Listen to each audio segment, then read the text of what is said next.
People are like, oh, I just don't know how to deal with incarceration. Oh, it's because you don't have anybody that you know is incarcerated. That's one of your problems. So maybe you should just like go through the motions of, if I was incarcerated, what would I want?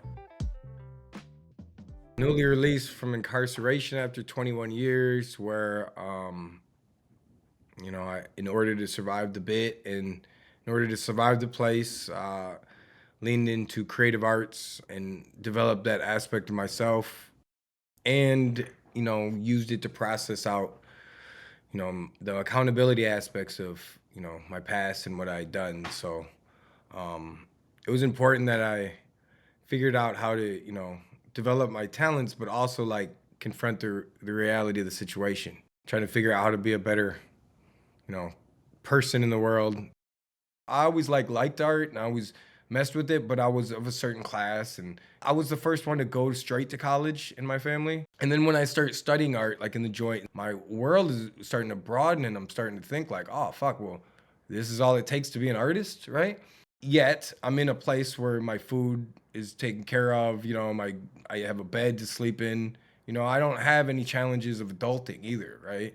In the context, it's a terrible situation, right? I'm in prison and I'm giving this time. But now it's like, what am I supposed to lean into? For me, writing was a second love, so it was art first. It was always important in the very beginning to treat this shit like an anthropologist and like really just recover some of my dignity.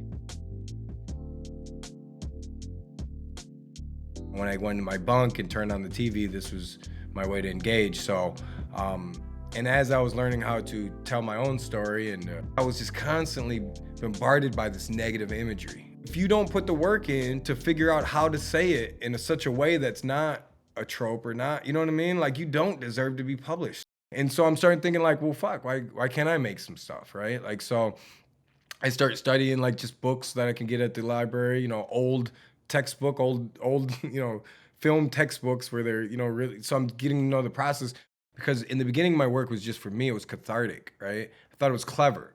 Like, and for me, it was rapper shit, right? I didn't really focus in until after I built a program and I was attending every writing class I could because we needed numbers. People come to it trying to be famous sometimes and trying to be writers versus, trying to write something real, right? We grow up thinking like, once you fuck up, you're done, it's over. You took somebody's life.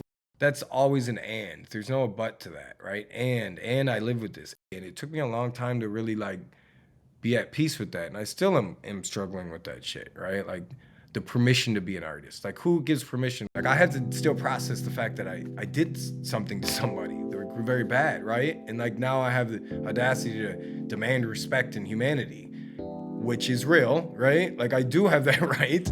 And, I did take that from somebody else. So like there's these, and so publishing became like an act of defiance, but it was also like getting ahead of my own narrative too, and getting ahead and controlling it and like just owning it. I understood that it was just a matter of like getting shit out, right? And it was hyper controlled. So they were putting all these things, these roadblocks. And for me, it was a call to action. I was like, all right, we'll bet. So I went down there every week and put on a smile and I paid I paid so much, right? Like of my own money. And granted, I'm making 50 cents an hour. So two copies is the equivalent of an hour's wage. They did everything they could to stop me from writing. And what I did is I spent every penny I could on defying that. And then I started getting success. The first big hit was the Colorado Review, which was kind of big, right? And then you start getting addicted to that feeling. So that at that first publication, then I started to see that it was a reality. And then, working on journals and stuff, I saw the process behind the scenes.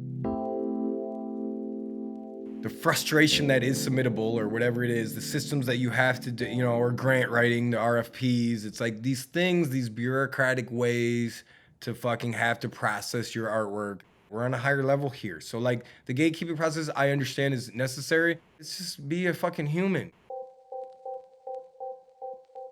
Understand that to a guy that is looking at, 20 years in the joint and really is trying to address the fucked up shit that he did, they're probably the ones we should be listening to the most in this day and age. If you want to publish incarcerated people, make it apparent that there's an exception to the submittable, right?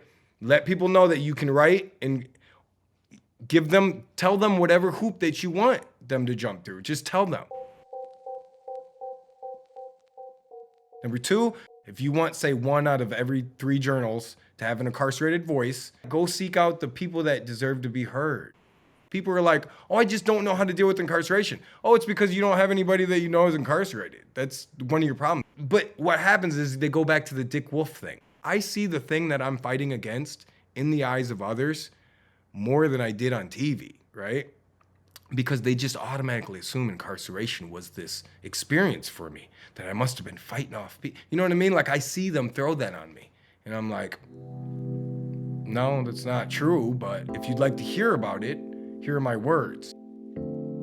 There's this level of experience in incarceration that's just thrown away. Incarceration is just another place. I was on the cover of the Washington Post magazine, but none of this shit hit me because I was in prison. I'd go back to the unit and be like, hey, I just did this thing. And they'd be like, good for you. You're still in prison, motherfucker. Like, you know what I mean? Nobody cares. But like, every day in incarceration is an immediate thing. And it's like, now even out here, like, I am so used to every day being on edge, like, about just having to get the fuck out of here. There's this anxiety, like, I still carry that in my body here. And it's like, I have to stop and be like, oh, okay, that's just normal. We get so bogged down with bureaucracy and all this politics that people forget that all these systems are comprised of people and individuals on every fucking level. If we just put that shit aside and just consider like you're just talking to another person. There's a lot of amazing writers out there, and some of them, you know, fucked up big times. Yes, the organizations fail, people fail, but like, that shit doesn't matter. It matters what you're gonna do about it, and it matters what you do next. This isn't the end all be all. Living the life is the thing. Writing the poetry is the thing. Getting up and reading the poetry is the thing. And in terms of that, now how do I send the ladder back down and get people more opportunities?